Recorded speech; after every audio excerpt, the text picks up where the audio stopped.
Maniwala ako sa inyo 18. Tiningnan nyo lang si Justin. Mag-react kayo, oy.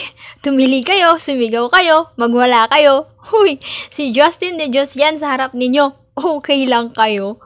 Umamin ka dyan, paano mo napakalma ang mga 18 at mga mais mo? Kasi alam mong imposible yan. Mga OA yung mga yan eh. Ano na 18? Pati si Kuyang Guard sa likod, malamang nagulat sa inyo kung bakit no reaction kayo kahit ang lapit-lapit nyo kay Ja. Pero sinabihan pala sila ni Ja na maging basher muna sila sandali habang nagmo-moonlight busy siya. Kaya kahit sa loob-loob nila gusto na nilang magwala, naging cooperative muna sila on the outside. Ang cute yun naman 18, nakaka-proud kayo. Biruin nyo, natiis nyo yun, 18 nonchalant era is real. Hoy po, Justin, natututo ka na. Sinong nagturo sa'yo niyan? Ayaw na rin niyang magpatalo sa kaldagan. Di pa nga tayo nakaka-move on sa kaldag ni na Pablo at Stel, gusto na agad tayong baliwin ni Ja sa kaldag niya. Yung kaldag niyang kaya tayong dalihin hanggang sa moonlight. Charing! Pero salamat naman at hindi nabudol ang tactic mo dyan. Marunong ka palang magseryoso? Himala!